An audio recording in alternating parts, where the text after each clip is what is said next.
안녕하세요. 저는 식당을 운영하고 있는 30대입니다.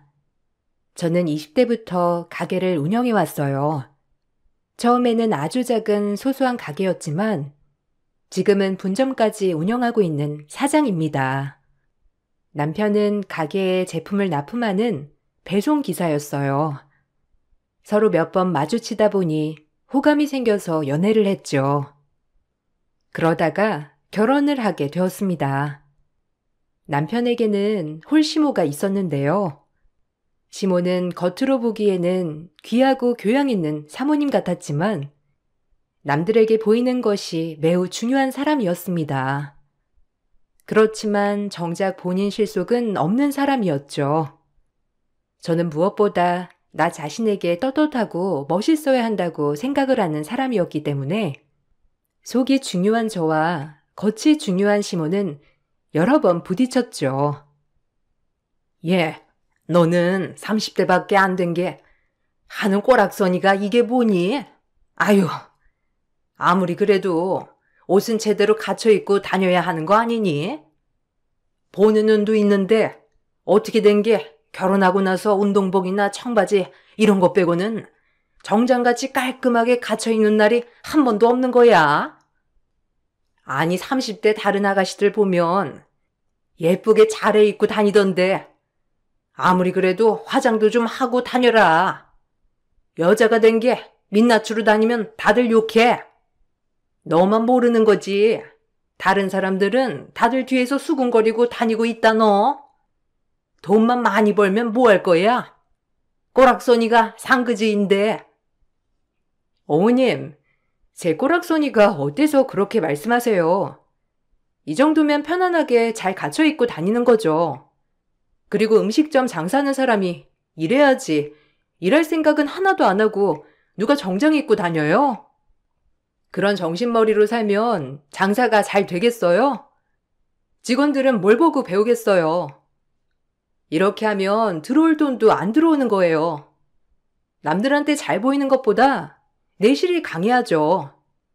진짜 제대로 갖추는 게 우선이잖아요. 처음부터 내실이 잘 갖춰진 사람이 어디 있니? 사람의 욕심은 한도 끝도 없다고. 제대로 갖추려고 하면 죽을 때까지 못 갖추고 사는 거다. 그냥 남들 보기에도 깔끔하고 고급스럽게 입고 다니라는 건데 내가 뭐 틀린 말 했어? 우리 애가 납품 다니면서 옷은 후줄근하게 입고 다녀도 그래도 밖에 다닐 때는 깔끔하게 입고 다니지 않니? 근데 너는요, 스타일이 아니다. 누가 깔끔하게 입고 다닌다는 거예요? 혹시 저희 남편 말하는 거예요? 아니, 난 어머님께 숨겨둔 다른 아들이라도 있는 줄 알았네요. 남편이 깔끔하게 입고 다녀요? 아휴, 진짜 어머님 웃긴 말 그만하세요. 남편 옷장에 뭐만 있는지 아세요? 죄다 등산복이에요. 안 그래도 제가 옷 좀 사입으라고 돈 주면 죄다 등산복 사오는 탓에 제가 돈도 주고 싶지 않은데 어머님, 옷 잘 입고 다니라는 말은 저한테 할 게 아니고 남편한테 좀 말해주세요. 저야 장사하느라 편하게 입는다지만 남편은 무슨 365일 24시간 히말라야라도 갈 것 같잖아요. 네가 뭘 모르네. 걔는 그런 거 입어도 폼나지 않니? 키도 크고 잘생겼잖아. 그렇게 옷걸이가 괜찮으면 뭘 입어도 멋들어지고 좋아 보이지. 너는 근데 키도 조그만데 운동복 입으니까 무슨 어른 옷 빌려 입은 것 마냥 아휴 누가 이런 말 한 번도 안 해주디? 나니까 이런 말 해주는 거지. 다른 사람은 다들 뒤에서 욕하면서 네가 이렇게 입고 다니는 거 보고 웃고 다닐 거다. 아이고 어머님, 다른 사람들은 다들 저 옷 잘 입는다고 하는데 어머님만 그렇게 말씀하시는 거예요. 그리고 남편이 무슨 잘생기고 키가 커요? 키도 저랑 얼마 차이 안 나는구만. 키도 작은데 배까지 나오니까 벌써부터 40대냐고 물어보는 사람들이 있는 거잖아요. 제가 하도 말을 해도 안 들으니까 어머님이 좀 남편한테 운동도 하고 관리 좀 하라고 해주세요. 어머님이 자꾸만 멋있다, 이쁘다 그러니까 남편이 정말 자기가 그런 줄 알고 관리도 안 하잖아요. 제가 더 답답해요, 어머님. 아니, 얘는 네 남편이 이쁘다 해주지 못할 망정 밉다고 하는 게 어디 있니? 아이고, 그렇게 심폰 나쁘겠으면 잘될 장사도 안 되는 거야. 장사는 사람은 심보를 곱게 써야지. 아무튼 다음에는 좀 이쁘게 하고 오고.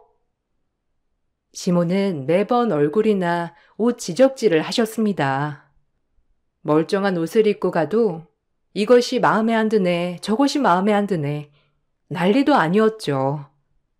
마치 저를 저격하려고 만나는 듯한 느낌을 받을 때도 많았어요. 저에 대한 지적도 하지만 남들에 대한 지적도 서슴없이 했습니다. 심지어 저를 앞세워서 다른 사람들에게 할 말 못할 말 가리지 않고 다 하고 다니느라 진땀 뺀 적도 한두 번이 아니었어요. 아유, 어떻게 식사는 잘 하셨어요? 저희가 이번에 오픈을 해서 행사를 하고 있어요. 가격도 할인하고 이벤트도 하고 있으니 자주 오세요. 이번에는 쿠폰 드릴 테니까 자주 오셔서 다 채우시면 서비스도 드리고 있습니다. 식사하시면서 불편하시거나 그런 건 없으셨어요? 저희가 이번에 신메뉴도 있어서 테스트도 하고 있어요. 어떤 말이든지 다 듣고 있으니 말씀해 주세요. 아, 너무 맛있게 잘 먹었습니다. 저도 옆 동네에서 음식점 하고 있어요.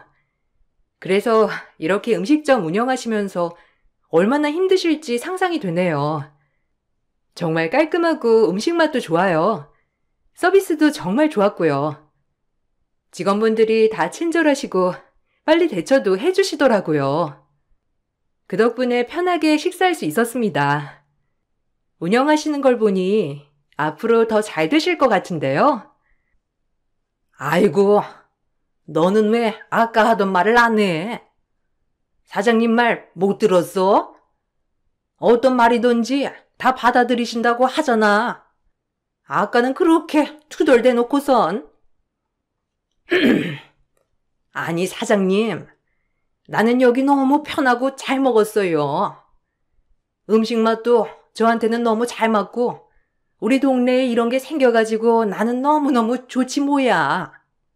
근데 우리 며느리는 좀 깐깐해가지고 그래도 앞에서 말하긴 그랬나 보다. 내가 말 안 하려고 했는데 그래도 사장님 가게가 잘 됐으면 해가지고 우리 며느리가 말하는데 음식이 좀 전체적으로 짜다고 하더라고요.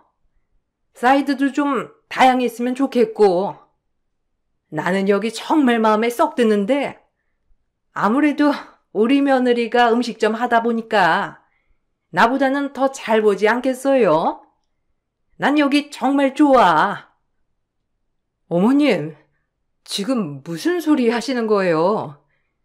제가 언제 그런 소리를 했다고 그러세요? 저 그런 말 한 적 없잖아요.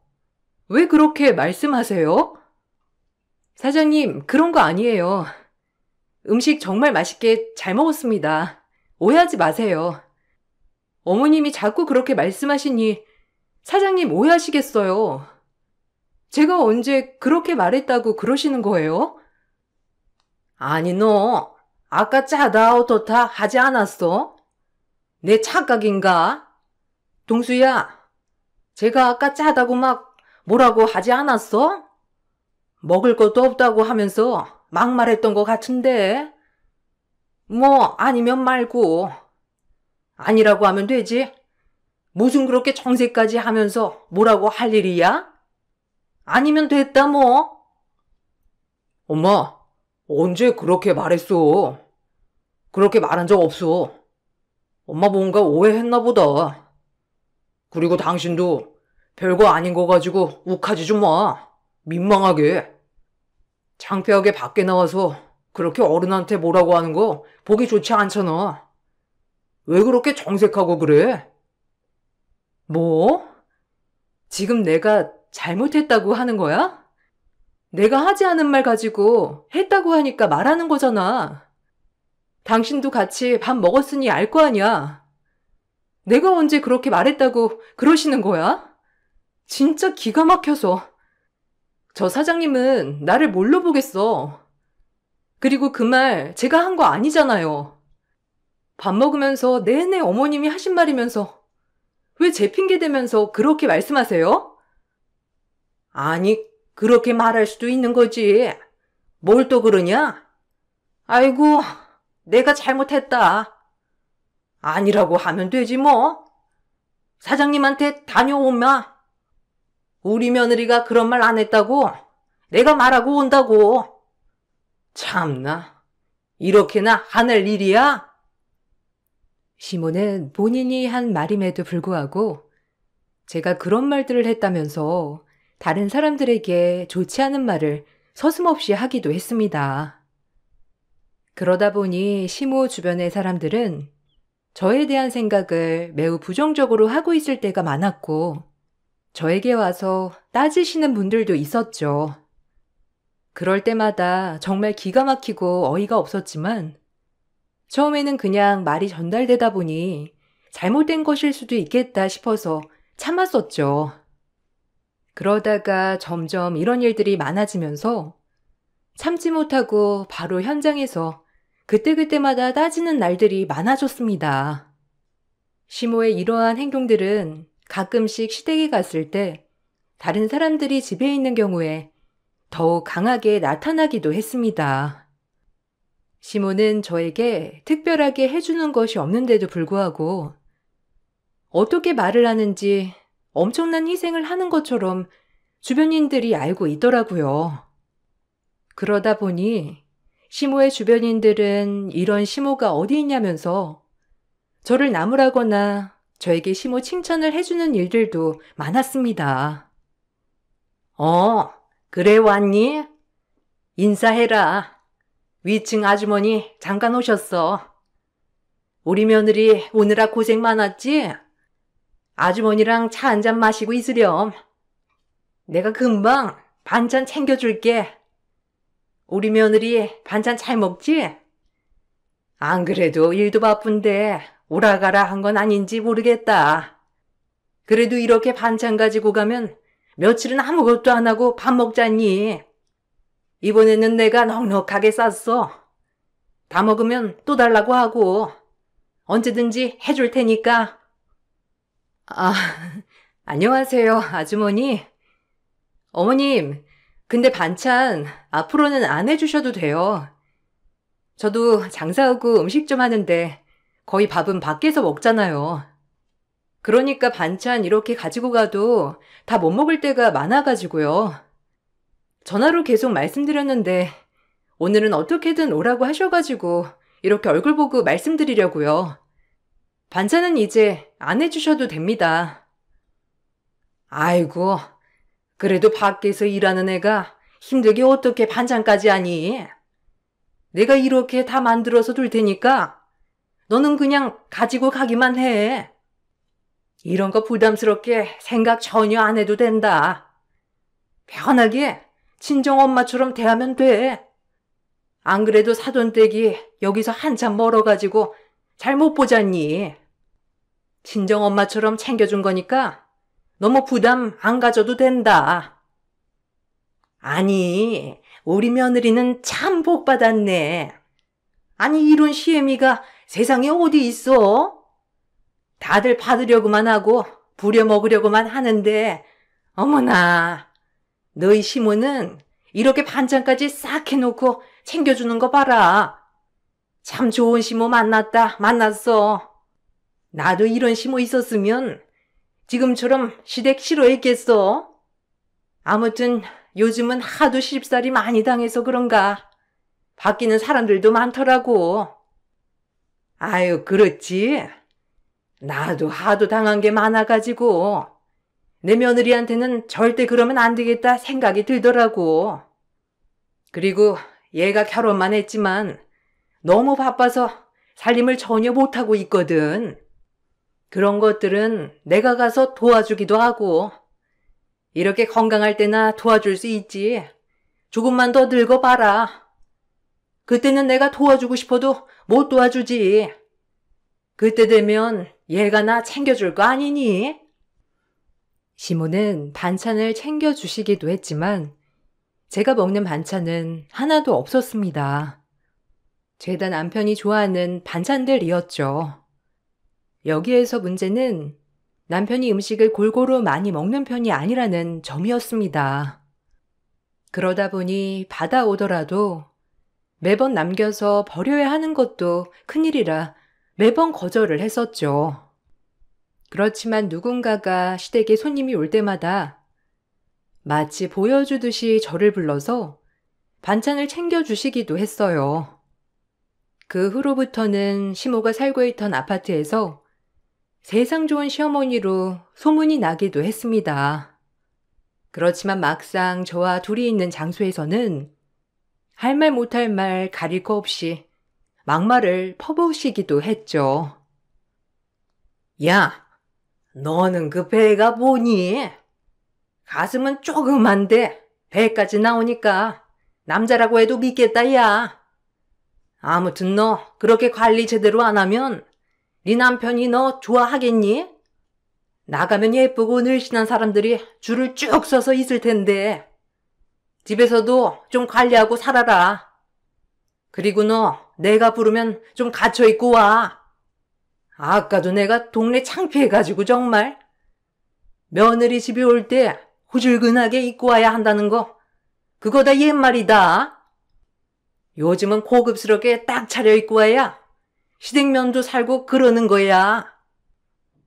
어머님, 늘 매번 말하지만 저한테 말할 일이 아니라니까요. 지금 걱정할 건 제가 아니라 제 남편, 어머님 아들이에요. 모르시겠어요? 저야 매일 운동하면서 관리하니까 이 정도지. 어머님 아드님은 운동 하나도 안 하고 매일 술만 마시고 있잖아요. 이제 곧 터지겠어요.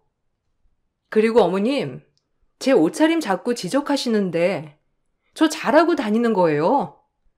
아니 그러시면 애초에 사무직 며느리를 보시지 그러셨어요. 아니면 저도 다른 어머님들이랑 비교해 볼까요? 아니 얘는 못하는 말 없이 또박또박 말대꾸네. 너 자꾸 그렇게 말대꾸 할 거니? 내가 다 너 좋으라고 하는 말이지 나쁜 말 하는 거 봤니? 그리고 우리 애는 너무 스트레스 받으면 배가 자꾸만 나오더라고. 스트레스 안 받는데 술 마실 일이 어디가 있어? 그리고 집에서 마시는 거면 남편 중에서도 착한 남편이지 뭐. 밖에서 허튼 짓 안 하고 집에서 술 마시는 착한 남편이 어디 있다고 그래? 네가 스트레스를 안 주면 우리 아들은 알아서 잘할 스타일이야. 네가 너무 스트레스를 줘서 그런 거지. 제가 무슨 스트레스를 준다고 그러세요? 집에 와도 자정 다 돼서 오는데 그리고 집안일도 하나 안 해놓고 다녀가지고 저는 집에 와도 푹 쉴 수가 없어요. 제가 더 스트레스 받는 거 아니에요? 어머님은 너무 아들만 감싸는 것 같아요. 그러니 뭐가 문제인지도 모르죠. 아니 그럼 우리 애가 문제라는 거냐? 우리 애가 뭐가 문제라는 거야? 아무 문제 없는 애를 가지고 너 생사람 잡지 마라. 너랑 결혼하기 전에는 착하지 착한 아들이었는데 너랑 결혼하고 나서 애가 점점 이상해지는 거야. 난 잘 키웠어. 네가 네 남편 잘못 다룬 거지. 그건 내 탓이 아니라 네 탓 아니니? 그리고 우리 동수 정도면 잘하고 있는 건데 왜 그렇게 말하는 거야? 시모는 매번 제 잘못이라고만 말을 하셨어요. 남편이 매일 술을 마시는 것도 운동을 하지 않아서 배가 남산만해진 것도 모두 내 탓이었죠. 남편에게는 우리 아들처럼 착한 아들 남편이 없다면서 매일매일 이야기를 하셨고 남편 역시 본인이 잘하고 있다고 생각을 했습니다. 그러다 보니 저는 남편과의 트러블도 심했어요. 처음에는 어머님이 눈치 없이 말을 할 때면 그래도 저의 눈치를 슬슬 보면서 달래주는 척이라도 했던 남편은 점점 시간이 지날수록 엄마가 뭘 잘못했냐, 말투가 그런 거지, 속은 열이다, 우리 엄마 불쌍하다며 편을 들어주기 시작했습니다. 그러다 보니 남편과의 사이도 점점 멀어지게 되었죠. 특히나 시모는 매번 남편을 통해서 고에게 가전이나 옷, 가방 등을 자연스럽게 요구했고, 남편은 그런 것들을 몰래 사놓고서는 나중에 물어보면 제 잘못인 양 몰아가기도 했습니다. 당신 이거 카드값 뭐야? 왜 몇백만 원을 백화점에서 썼다고 나오는 건데? 이거 당신 뭐 샀어? 보니까 명품숍이던데 명품 샀어? 당신 근데 집에 아무것도 가지고 온 거 없었잖아. 아니 이걸 뭘 샀는데 이렇게나 많이 나온 거야? 어떻게 이런 거 나한테 말 한마디 없이 그냥 결제할 수가 있어? 아니 그리고 산 건 어디다가 둔 거야? 아, 이거 우리 엄마 가방 하나 사드렸어. 좀 있으면 엄마 생신이잖아. 안 그래도 가방 하나 필요하다고 하시고 그래서 미리 하나 샀지. 저번부터 가지고 싶다는 가방 있었잖아. 이번에 행사한다고도 하길래 지금이 딱 적기다 싶어서 산 거야. 엄마가 말 안 했어? 아니 엄마가 당신한테 너무 고맙다면서 전화한다고 하셨는데 깜빡하셨나 보다. 아무튼 당신한테 말 안 해서 그렇지. 이거 들을 때도 엄마가 당신한테 너무너무 고맙다고 눈물까지 흘리셨다니까. 아무튼 우리 엄마는 당신 좋아해. 당신만 우리 엄마 불편한 거지. 뭐? 뭔 소리 하는 거야? 어머님, 나한테 전화 한 통도 안 왔었어. 그리고 어머님 생신이라고 가방을 사줬단 말이야? 그럼 우리 엄마 아빠는? 지금까지 우리 엄마 아빠는 전화로 그냥 땡하고 넘어갔잖아. 저번에 내가 아빠 명품 지갑 선물해 드렸다고 했을 때 당신 나한테 했던 말 벌써 잊어버린 거야? 집 거덜낼 일 있냐면서 나한테 엄청 뭐라고 했잖아. 그때도 말도 없이 명품 선물해 드렸다고 나한테 엄청 뭐라고 했잖아. 그래 놓고서는 지금 나한테 뭐라고 하는 거야? 생신이라서 명품 가방을 선물했다고? 아니 장모님 장인어른이랑 우리 엄마랑 같아? 우리 엄마는 혼자서 어렵게나 키우셨잖아. 고생고생하면서 키우셨으니 이 정도는 사드릴 수 있는 거 아니야? 그렇다고 해서 자식이 옆에서 같이 사는 것도 아니고 며느리가 살갑게 하는 것도 아닌데 우리 엄마 불쌍하지도 않아? 그냥 하나 그래서 사드렸어. 이번에는 좀 넘어가라. 하나하나 따지고 있어. 와, 당신 진짜 뻔뻔하네. 우리 엄마 아빠도 나 어렵게 키우셨어. 고생고생하면서 키운 건 우리도 마찬가지라고.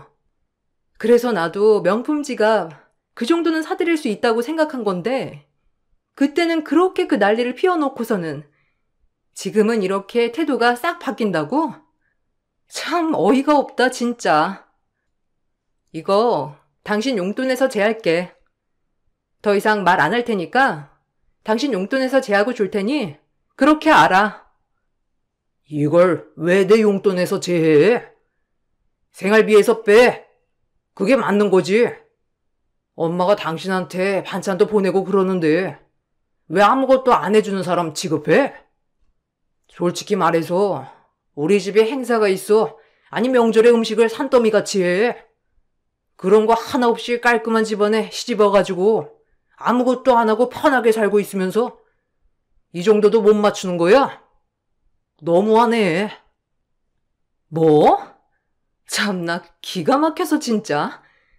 어머님이 나한테 뭘 해주신다는 거야? 반찬? 반찬 내가 하나도 안 먹는 걸로만 꽉꽉 채워서 보내는 거 나보다 당신이 더 잘 알지 않나? 그리고 나보다 덜 바쁜 당신도 있는데 굳이 일하는 나한테 급하다고 전화 와서 오라가라 하는 건 왜 말 안 하는데? 그리고 맨날 나를 하녀처럼 오라가라 시키시고 운전수처럼 여기 가자 저기 가자 하시는 건 뭐고?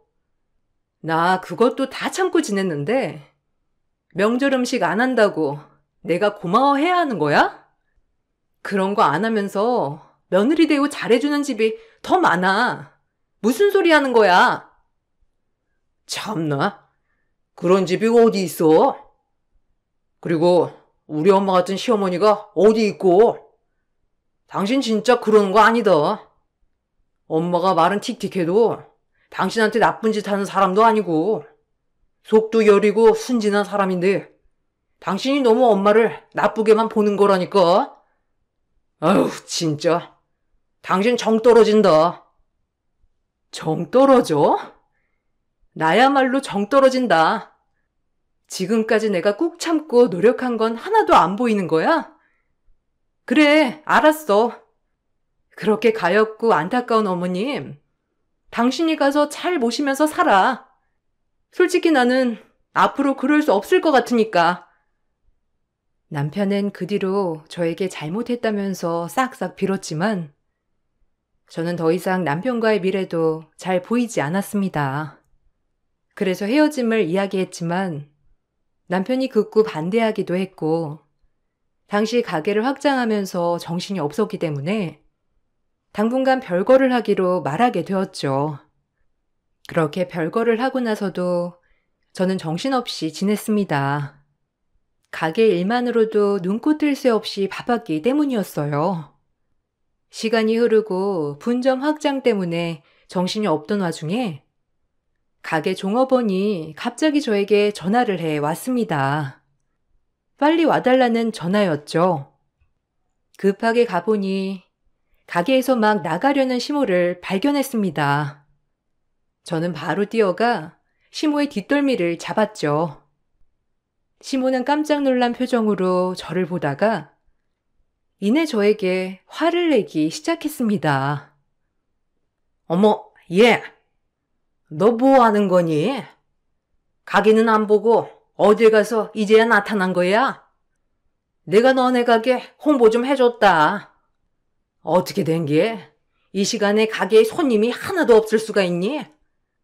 며느리가 하는 곳이라고 소개를 하니까 다들 너무 좋아하시더라고. 아니, 처음부터 이렇게 할 것을. 그러게, 지금까지 좀 홍보해준다고 했을 때 내 말 듣지 그랬어. 그렇게 장사가 안 돼서야 원. 에휴. 아무튼 내가 고쳐야 할 것들 싹 다 정리해서 보내줄 테니까 나중에 꼭 읽어보고. 지금 도대체 뭐 하시는 겁니까? 음식값은 왜 안 내고 그냥 가시는 건데요? 오늘 음식값 그래도 오셨으니 뒤에 건 다 떼고 800만 원 주세요. 말도 안 하시고 갑자기 이렇게 오시면 어떻게 합니까? 60명이나 되는 사람들 데리고 그냥 공짜로 음식을 드시면 어떻게 하시냐고요? 이렇게나 많이 드시고서는 음식값도 계산 안 하시고 가시려고요? 어머, 너 지금 나보고 돈 내라고 하는 거니? 얘가 세상 물정을 정말 모르네. 내가 여기 홍보를 해준 거라니까. 여기 안 보이니? 팔이 날리는 가게 내가 사람들 데리고 와서 홍보해줬는데 고맙지 않니? 이 정도 투자는 해야지. 그리고 시어머니 지인들한테 이딴 식으로 대접을 하는 며느리가 어디 있니? 다른 사람 같으면 네가 먼저 불러서 대접을 했을 테지만 너는 사회성이 안 좋으니까 내가 그런 건 이해를 하마. 너 우리 아들이랑 사이가 안 좋아서 지금 이렇게 말하는 거니? 내가 잘 말해줄게. 네가 우리 대접 싹 했다고 하면 네 남편 아주 좋아할 거다. 아니, 이 아줌마가 술을 드셨나? 당신이 왜 내 시어머니야? 당신 아들이랑 이혼한 지 1년이 넘어가고 있는데 이제 남남이야. 아줌마, 먹고 튈 생각하지 말고 당장 돈 내. 안 그러면 무전취식으로 신고할 테니까. 당장 돈 내라고. 당신 아들이 아무런 말도 안 했어? 이혼? 누구 맘대로 이혼이야? 그런 말 들어본 적도 없는데. 너 착각하는 거 아니니? 어제도 아들한테 네 가게 간다고 말했는데. 아, 그래서 너랑 싸워서 사이 안 좋다고 한 건가?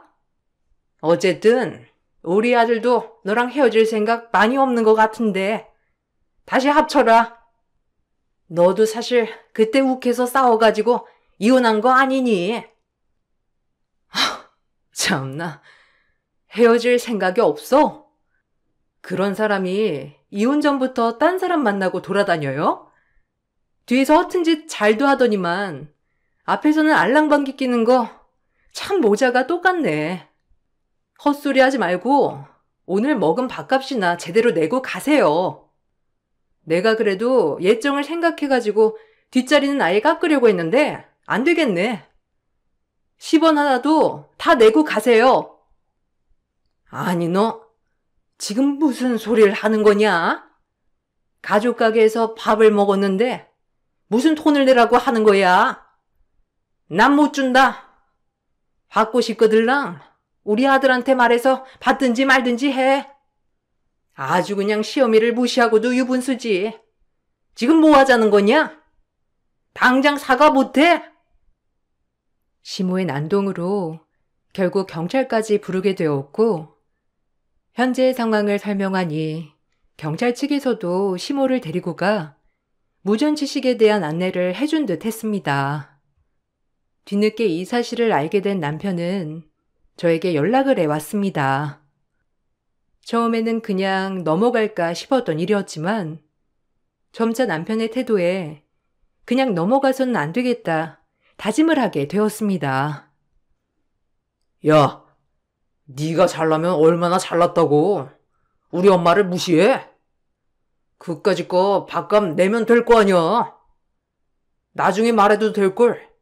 사람들 그렇게 많이 있는 곳에서 티 내나 했었냐? 내가 이래가지고 당신한테 질리는 거야. 사람들 다 있는 앞에서 망신시키는 며느리가 어디 있어? 내가 이래가지고 너랑 헤어진 거라고. 네 싹수가 노래서 헤어진 거 아직도 모르겠냐? 참나. 그래, 그 피가 어디 가겠니? 뻔뻔하게 남의 업장에서 돈 한 푼 안 내고 먹을 거 다 먹어놓고서는 홍보했다면서 퉁치자는 네 엄마나? 그거 듣고서도 제 엄마한테는 제대로 한마디도 못하는 죄 없는 나한테 전화해서 따지는 너나. 진짜 지겹다 정말. 야, 너만 지겹냐?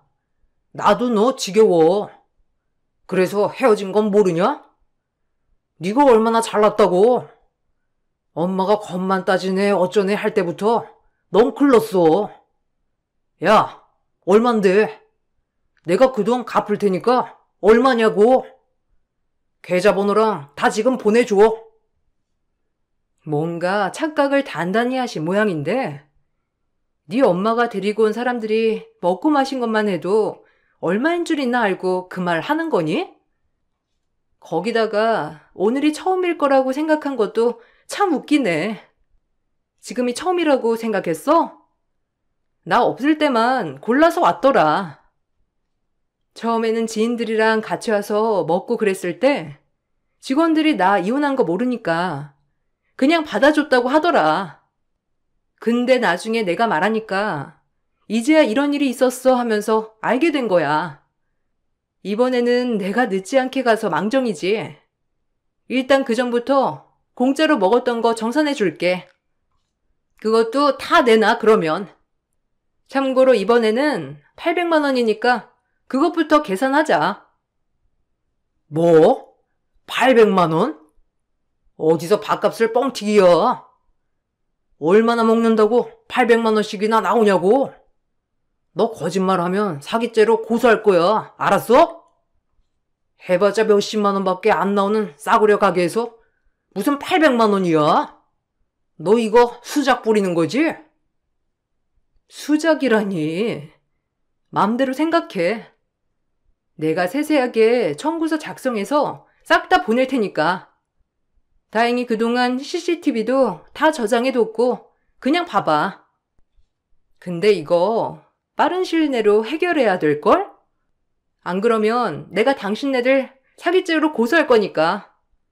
네 엄마 그렇게 좋아하는 건강한 콩밥도 앞으로 질리도록 먹겠네. 상황은 생각보다 심각했습니다. 말 그대로 시몬은 내가 가게의 자리를 비운 날에만 골라서 사람들을 데리고 몇 번 공짜로 밥을 먹었었어요. 처음 몇 번은 사장님의 시모라고 하니 그렇구나 하고 반겼던 직원들도 점점 제가 자리를 없을 때만 골라서 오는 것을 느끼고서는 저에게 연락을 해오기 시작했습니다. 그러다가 직접 현장을 잡게 된 것이었죠. 시모와 남편은 끝까지 뻔뻔하게 나왔습니다. 당장이라도 돈을 줄 것 같았던 남편은 오히려 제가 사기를 친다면서 고소를 해왔습니다. 정말 황당했죠. 저 역시 맞대응을 하고자 준비를 했습니다. 메시지부터 통화 내역, 휴대폰 SNS 내역까지 모두 깔끔하게 체크를 했습니다. 점점 자신들에게 불리한 상황일 수 있겠다 생각이 들었는지 그제야 남편은 저에게 미안하다며 연락이 왔습니다. 당신, 미안해. 엄마가 그동안 여러 번 당신 가게에 가서 식사를 하셨는지 전혀 모르고 있었어. 나도 이제야 들어서 알았어. 그랬으면 처음부터 당신한테 미안하다고 했을 텐데. 어쨌든 미안해. 엄마가 무전취식한 비용은 내가 다 부담할게. 청구서 넣어줘. 근데 정말 미안해. 고소한 거 치아도 해주고. 왜? 이제 와서 콩밥 먹는 게 좀 무섭긴 하나 보지? 왜? 그까짓 돈 얼마 안 되는 거 바로 갚을 수 있다고 한 거 아니었어? 전이나 지금이나 당신은 참 변한 게 없네. 어머님이 한 말은 모두 법이고 진리야? 내가 그렇게 말할 때는 하나도 안 듣더니만 이제 와서 미안하다고 하는 이유가 뭔데? 그리고 당신 깜찍한 일도 많이 했더라. 우리 이혼하기 전에 당신 부정행위 했더라고. 내가 그거 증거 모으느라 얼마나 힘들었는지 아나? 그거까지 같이 청구했으니까 어디 한번 다 잘 대처해봐. 그것도 봤어. 당신 그거 오해야. 걔는 그냥 친하게 지내던 후배였을 뿐 당신이랑 결혼했을 때는 그렇지 않았어.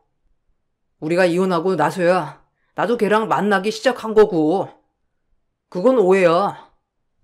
이미 걔네 회사에 다 소문났던데 그거 당신이 말한 거야? 진짜 그런 거 아니니까 제발 이것도 좀 가속 오해 좀 풀어줘. 그래, 끝까지 뻔뻔해야지. 그래야 내가 안 흔들리고 끝까지 가보지. 내가 오해라고? 어떻게 오해가 아닌 걸 증명할 건데? 당신 지방으로 납품 가야 한다고 간 날 상간녀랑 같이 가지 않았어? 그 상간녀는 돈도 없나 봐. 호텔을 같이 들어가고. 그리고 친한 후배랑 손도 잡고 다니니? 와, 내가 이거 몰랐으면 어쩔 뻔했어. 당신 참 기뻤겠다. 근데 어쩌지? 내가 이거 다 알아버렸는데. 당신 참 바쁘겠어. 당신 사건도 해결해야 하고 어머니 사건도 해결해야 하고. 제발 부탁이야. 한 번만 용서해줘.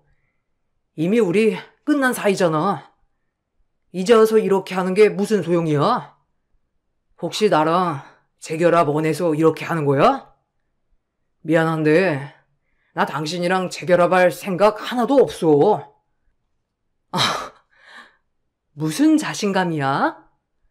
난 당신이랑 재결합하고 싶지도 않고 누가 재결합 안 하면 죽인다고 협박해도 그냥 죽고 말 거야. 걱정 마. 단지 내 뒤통수 쳤다는 거, 내 사업장 무시했다는 거에 화가 났을 뿐이야. 그래, 당신은 항상 이랬지. 늘 어머님이 이쁘다, 멋지다 하니까 정말 자신이 이쁘고 멋지다 생각하면서 사랑 까랑 뭉개고 마치 나와 살아주는 양 그랬었잖아. 그거 내가 한 방에 깨트려 줄 테니까 기다려. 저는 냉정하게 남편에게는 위자료 청구와 상간녀 청구를 진행하였고 시모의 무전취직 사기죄로 고소를 했습니다. 수차례 걸쳐서 저희 가게에 와 밥을 먹고 갔던 시모는 결국 벌금을 내야 했습니다. 이 사실이 알려지게 되면서 시모는 주변 사람들로부터 손절을 당했다고 알려졌고 남편은 만나고 있던 상간녀와도 헤어지게 되었습니다. 결국 이 두 사람만 서로의 곁에 남게 되었지만 두 사람은 같은 집에 살고 있지 않다고 하더라고요. 결국 두 사람이 같이 있어봤자 서로에게 스트레스가 된다는 걸 알고 있었던 것이죠. 남들의 시선이 중요했던 시모는 더욱 냉정한 시선 속에서 결국 이사를 가야만 했습니다. 남편 또한 시모를 따라서 이사를 가며 이직을 하게 되었죠. 이사를 간 곳에서도 시모와 남편은 따로 집을 얻어서 살고 있다고 해요. 저는 요즘 분점도 내면서 점점 가게가 성장하고 있답니다. 사실 그동안 신경 써야 할 것들이 너무 많아서 정신이 없었는데 이제는 가게에만 집중을 하니 더 잘 되는 것 같네요. 앞으로는 봉사도 하면서 잘 지내보려고요. 제 긴 사연 들어주신 분들께 감사드립니다. 여러분들도 자신의 삶에 좀 더 집중하시길 바랄게요. 안녕하세요. 저는 30대 후반 여자입니다. 최근에 정말 어이없는 일이 생겨서 너무 화가 나 이곳에 사연을 신청하지 않으면 잠이 안 올 것 같아 글을 쓰게 되었습니다. 남편과 부부로 함께 살아온 지 5년 정도 되었는데요. 결혼을 하는 것도 정말 쉽지 않았어요. 시댁집에서 말이 하도 많이 나와 시작도 하기 전에 어려움이 많았었죠. 처음 시모와 마찰이 생겼던 건 시댁이 인사를 드리러 갔을 때였어요. 시모와 좋게 대화를 이어나가고 있었는데 집 문제 때문에 남편이 조심스럽게 물어봤었죠. 그리고 제가 듣던 거와 다른 말을 시모의 입에서 듣게 되면서 남편의 얼굴은 사색이 되었습니다. 처음 얘기했던 거와 전혀 다른 방향으로 흘러갔었거든요.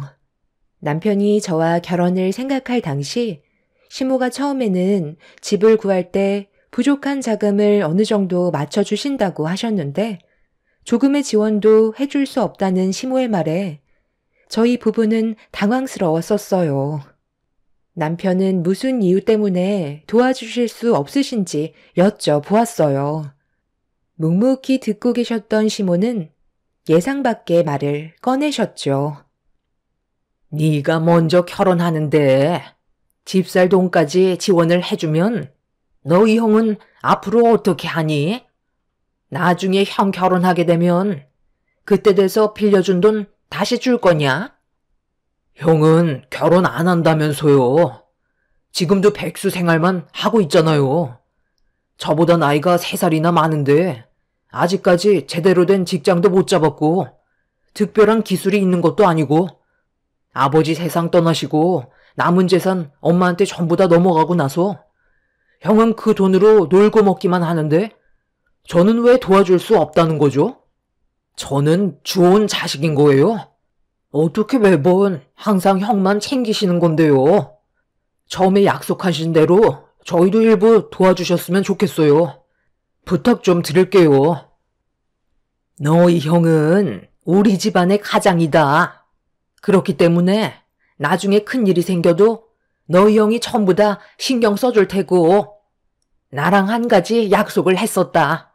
나중에 결혼을 해도 엄마는 꼭 모시고 살겠다고.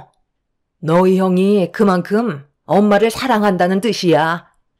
그리고 너희 먼저 결혼식 올릴 수 있게 허락해준 것만도 감사하게 생각해야지. 무조건 우리 집안의 장남이 먼저 결혼을 해야 하는 게 절차인데 너한테 양보해줬으면 그걸로 만족해야지. 엄마는 더 이상 할 말이 없으니 대출을 받던 그건 너희들 알아서 해라. 우리 큰아들 준비 다 끝나가니? 오늘 밖에 나가서 외식하기로 했잖아. 소고기집 괜찮은데 알아놨으니까 서둘러 나가자. 엄마, 저는 나갈 준비 끝났어요. 대화는 잘 마무리하신 거예요? 그럼 이제 나가볼까요? 나랑 엄마 이제 나갈 건데 여기 계속 있을 거냐? 대화 끝났다며. 그럼 이제 그만 나가봐. 형이 오늘 아침부터 굶어서 엄청 허기지니까 괜히 신경 거슬리게 하지 말고 후딱 나가봐라. 재수씨, 저한테 무슨 할 말 있으세요? 쳐다보는 게 상당히 불편해 보여서요. 아, 그리고 결혼 축하드려요. 원래 제가 먼저 결혼하고 그 다음에 동생이 해야 되는 건데 제가 양보했습니다. 시모와 아주버님의 말에 정말 어이가 없었죠. 결국 저희 부부는 시모에게 조금의 지원도 받지 못한 채 결혼식을 올린 뒤 대출을 받아 집을 알아보게 되었죠. 남편은 애초부터 시모에게 큰 기대를 하지 않았었다며 차라리 얼굴 안 보고 사는 게 좋을 것 같다고 한동안 연락도 하지 않고 찾아뵌 적도 없었어요. 저도 기분이 안 좋았던 게 시모와 아주버님께서 도와주신 건 조금도 없으시면서 축의금 문제로 한바탕 난리가 났었어요. 시모가 데려오신 지인과 아주버님이 데려오신 지인분들의 축의금이 많지 않냐며 축의금을 몽땅 챙겨가시는 바람에 결혼식장에서 목소리를 높이면서 화를 내셔서 좋게 시작한 결혼식이 두 분 때문에 전부 망쳐버렸거든요. 그래서 저도 그날 이후 전화를 일절 드리지 않았었어요. 시모와 아주버님 지인분들이 그렇게 많이 오신 것도 아니었는데 축의금 그거 얼마나 한다고 축의금함을 뒤지면서까지 전부 털어가시고 신랑 측 식비 계산도 안 하시고 사라지셔서 신부 측 축의금 들어온 걸로 전부 다 충당해야만 했죠. 너무 창피해서 얼굴을 들지도 못했었어요. 부모님께서도 이런 경험을 처음 해보셨는지 많이 당황스러워 하셨죠. 보통은 신혼여행 다녀온 후 신랑 앞으로 들어온 축의금은 돌려주실 법한데 그런 거 일절 없이 입 싹 닦으셨어요. 저희 부모님은 축의금으로 식장 비용 다 계산해 주시고 조금 남은 것까지 전부 다 저희 주셨거든요. 한 번뿐인 결혼식에서 저희 부부에게 안 좋은 기억을 남기셨는데 어떻게 먼저 연락을 하겠어요. 그래서 결혼식이 끝난 이후 단 한 번도 시모에게 안부 전화도 일절하지 않았었는데 시모는 연락도 없고 시댁에 찾아오지도 않는다며 화가 잔뜩 올라오신 상태로 저희 집 문을 두드리셨습니다. 별로 열어드리고 싶지 않았지만 할 말은 해야 할 것 같았는지 남편이 현관문을 열었고 시모와 아주버님이 들어오자마자 예상한 대로 화부터 내시면서 인연 끊으려고 작정했냐며 분위기를 험악하게 만드셨죠. 저희 부부도 그동안 많이 참았던 만큼 불만을 털어놓으면서 목소리를 높였습니다. 내 지인들 돈을 가져가겠다는데 뭐가 잘못된 건데? 내가 가만히 있었으면 너희들이 전부 다 꿀꺽 하려던 거 아니었어? 결혼식 치러준 것만도 감사하게 생각해야지. 그건 나중에 결혼식이 끝나고 저에게 따로 말씀하셔도 되는 거잖아요. 기본적으로 저희 쪽 식비는 그래도 내셔야죠.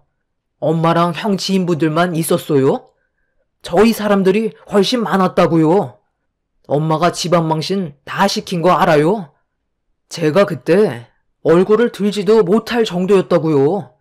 무슨 잘못을 하셨는지 전혀 모르시는 거예요?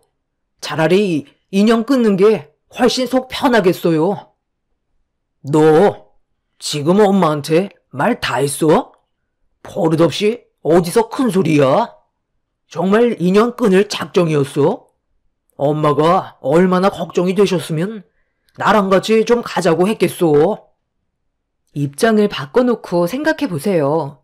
아주버님 결혼식 때 제가 지인분들 초대했는데 저를 보고 온 분들의 축의금이 있으니 몽땅 가져가겠다고 많은 사람들이 보는 앞에서 함을 뒤지고 있으면 보기 좋겠어요? 아주버님 결혼하실 때 제가 똑같이 해드릴까요? 이 사람이랑 제가 얼마나 서운하고 상처를 받았으면 연락 한 통 드리지 않았겠어요. 우리는 할 말 없으니까 그만 나가주세요. 아직까지 엄마랑 형이 적반하장으로 나오니까 더는 대화할 필요가 없을 것 같네요. 시모와 아주버님은 제가 한 말에 아무 말도 하지 못하고 있었어요. 상처가 가시기도 전에 찾아오셔서 본전도 못 찾고 집으로 돌아가게 되셨죠. 시모와 아주버님이 상처를 받으실 만한 상황도 아닌데 되려 저희 집에 다녀가신 이후 단 한 번도 모습을 나타내지 않으셨고 전화도 일절하지 않으셨어요. 오히려 저희 부부는 속 편히 잘 살아왔었고 그렇게 인연 끊고 살아간 지 5년의 시간이 흘러버렸습니다. 그리고 그 시간 동안 저희는 신혼부부 특별 공급으로 청약에 당첨되어 신축 아파트에 입주할 수 있게 되면서 열심히 살아가는 만큼 보상이 뒤따르는 것 같아 하루하루가 행복했었고 앞으로도 별일 없이 잘 지낼 수 있을 것 같았는데 결혼 생활한 지 5년 차가 되었을 때 시모가 갑자기 저에게 전화를 하셨습니다. 받을지 말지 한참 동안 고민을 하다가 받지 않았어요. 스트레스 받게 될 일을 만들고 싶지 않았습니다. 그리고 저녁에 남편한테 시모에게 전화가 왔었는데 받지 않았다고 하자 쓸데없이 이상한 요구를 할지도 모른다며 웬만하면 연락을 받지 않는 게 좋을 것 같다고 남편도 저와 같은 생각을 하고 있었죠. 저는 결혼 5년 차가 되면서 임신을 하게 되는 축복까지 찾아왔어요. 그래서 최대한 마음 편히 생활하는 게 뱃속의 아이에게도 좋은 영향을 줄 수 있기 때문에 시모의 전화를 받지 않았습니다. 그렇게 남편과 대화를 주고받고 있었는데 이번에는 남편에게 다시 시모의 전화가 왔어요. 심각하게 고민을 하던 남편은 끝내 받지 않았고 시모의 핸드폰 번호를 차단하려는데 문자 한 통이 도착해 저희 부부는 무슨 내용인지 궁금해서 확인을 해보게 되었죠.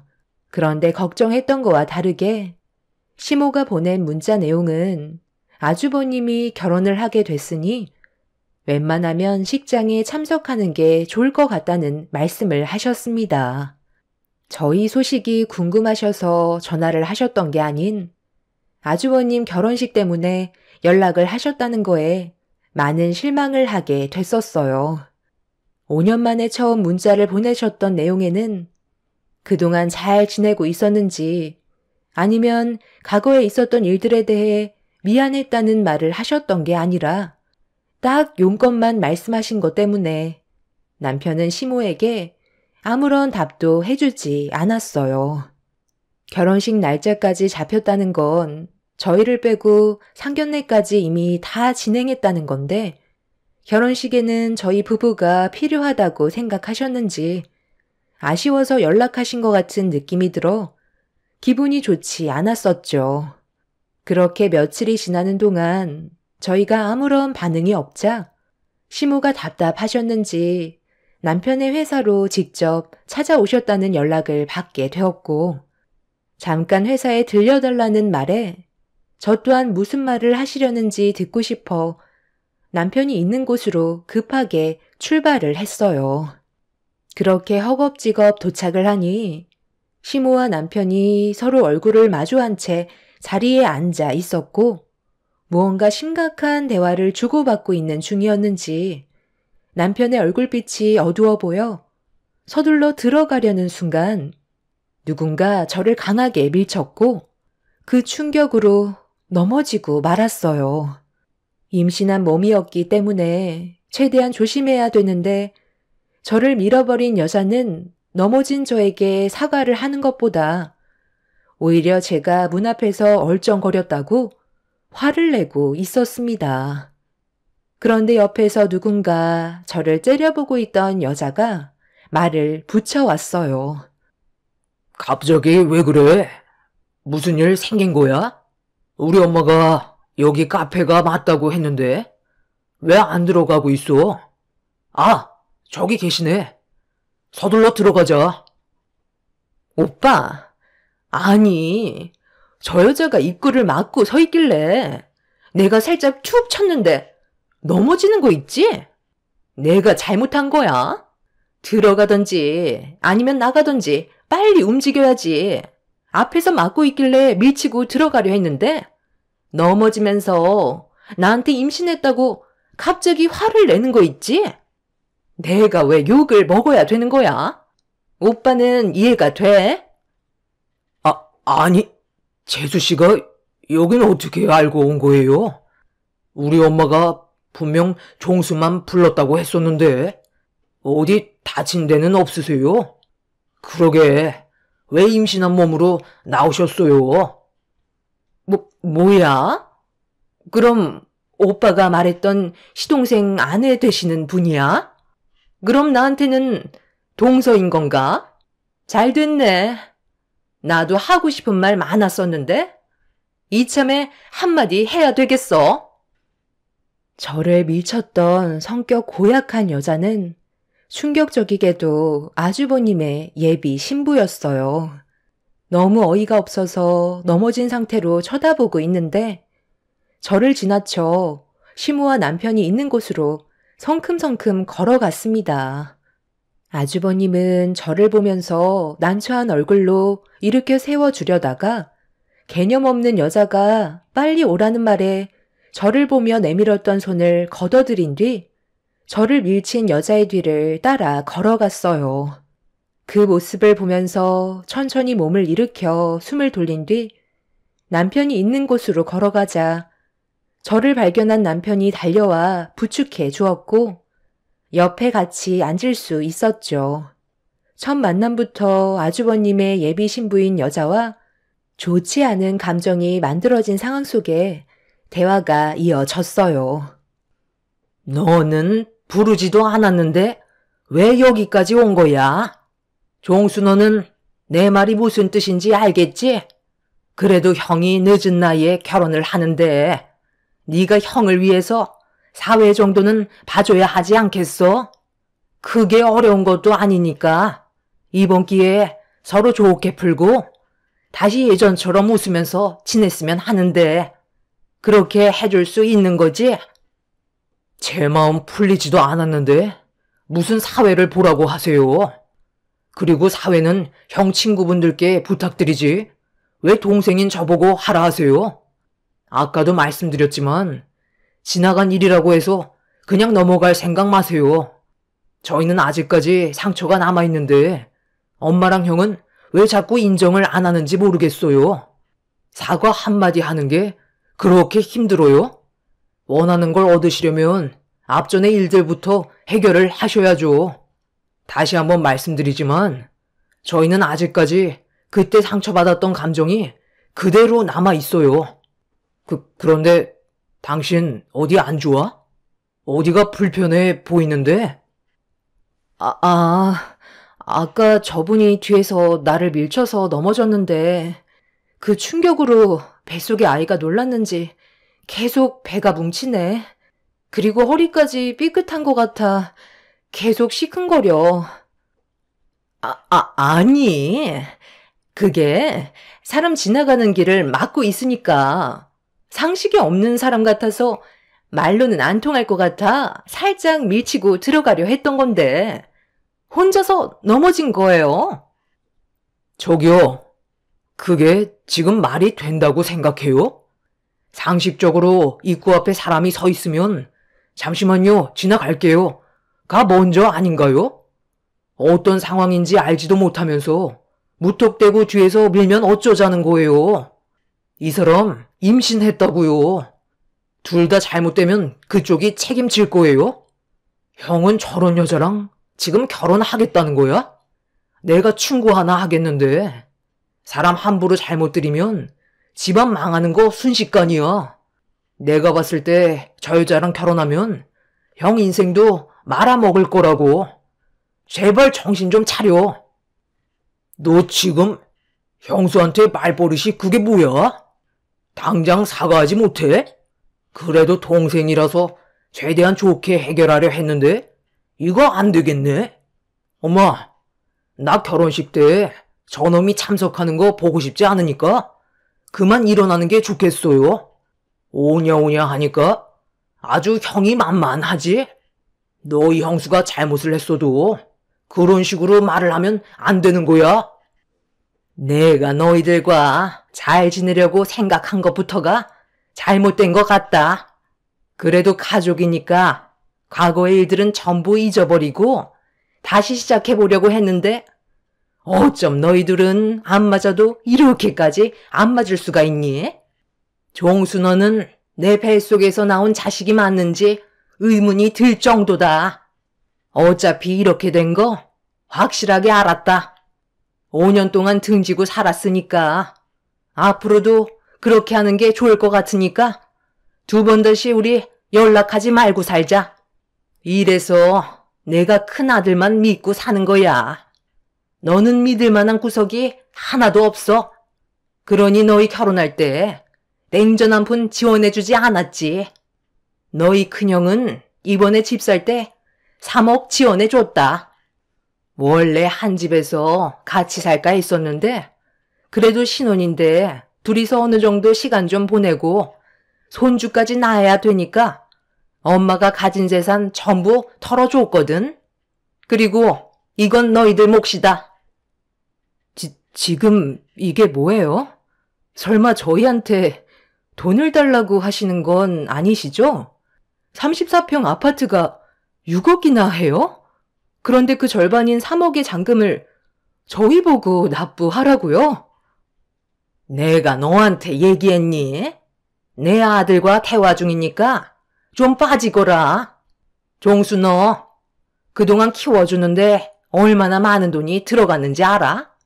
이 정도는 엄마가 받아도 된다고 생각하는데 5년 동안 돈 좀 꽤 모았을 거 아니야? 지금 살고 있는 집을 줄여서라도 너희 형 입주하는데 잔금 치러주도록 해라. 오늘 보자고 했던 이유가 이것 때문이다. 너희들이 먼저 자리 잡았으니까 이 정도는 도와줄 수 있잖아. 장남이 살아야 집안이 다 살지. 입주날 얼마 남지 않았으니까 최대한 빨리 송금하거라. 시모는 아주버님 결혼식 비용이며 집까지 가지고 계셨던 재산을 탈탈 털어준 상태였어요. 아파트도 이름 있는 아파트라 가격 또한 상당했었죠. 정말 어이가 없었던 건 능력도 없는 아주버님한테 6억짜리 아파트를 알아봐 준 거였어요. 무슨 생각으로 그런 일을 저질렀는지 이해할 수가 없었는데 알고 보니 아주버님과 결혼할 여자가 꼴의 욕심은 많아가지고 명품 아파트에 들어가고 싶었는지 시모집 근처에서 손가락 안에 드는 비싼 아파트로 결정을 했던 거였어요. 정말 한숨밖에 안 나왔던 게 경제적인 능력이 어느 정도 갖춰진 다음에 상황에 맞게 평수를 늘려가야 되는 건데 눈은 높아서 무리하게 일을 진행해버린 거였고 막상 잔금을 넣었는데 3억이 모자라 그걸 채우기 위해 저희 남편을 불렀다는 게 기가 막혔었죠.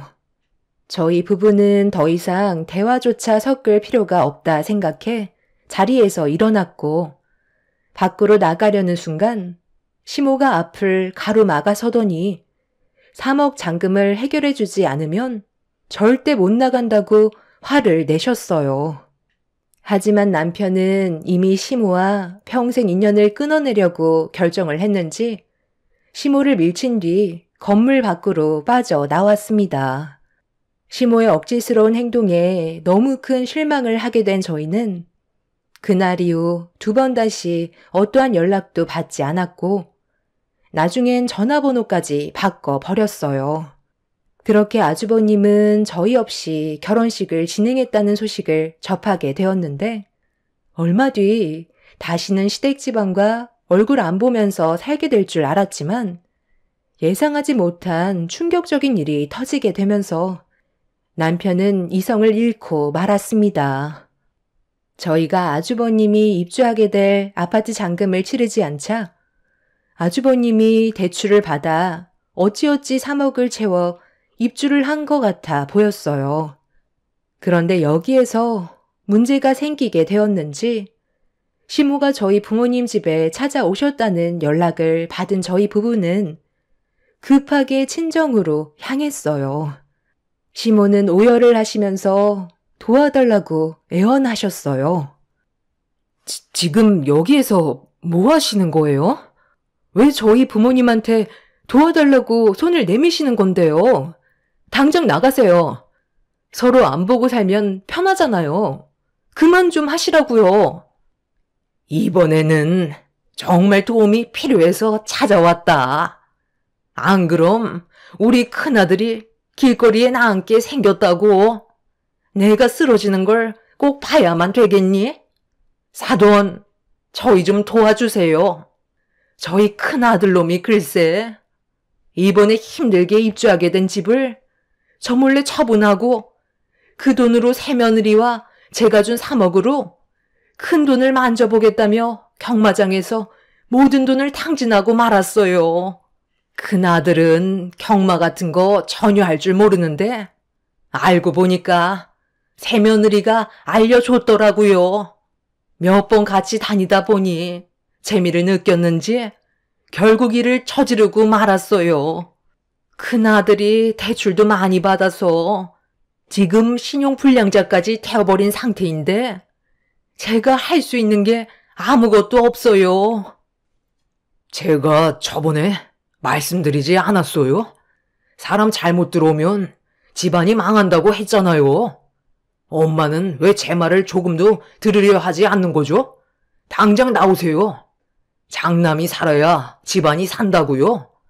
그 집안 엄마 혼자 세워보세요. 여기가 어디라고 찾아오는 거예요? 당장 일어나세요. 엄마랑 형이 저지른 일이니까 알아서 하시라고요.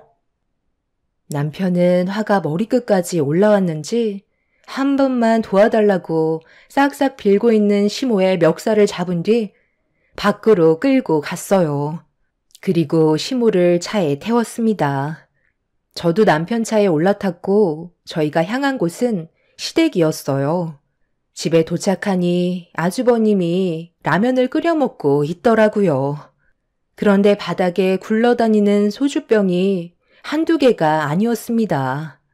아주버님이 소주를 들고 벌컥벌컥 마시자 시모는 뭐 하는 짓이냐고 술병을 뺏었어요. 그리고 아주버님과 결혼한 여자는 어디 갔냐며 집안을 둘러보고 있었는데 아주버님이 시모에게 서류 한 장을 던져 주었어요. 저희는 바닥에 떨어진 서류를 확인해 보았고 그 안에 적힌 내용은 충격적이게도 이혼 서류였습니다. 결혼한 지 얼마 되지도 않았는데 갑자기 이혼을 한다니까 어이가 없었어요. 시모가 어떻게 된 거냐면서 손바닥으로 아주버님의 등짝을 사정없이 내려치자 술에 취해서는 힘겹게 말을 이어나가는데 앞이 보이지 않을 정도로 캄캄했어요. 그리고 시모는 주저앉아 오열을 하셨죠.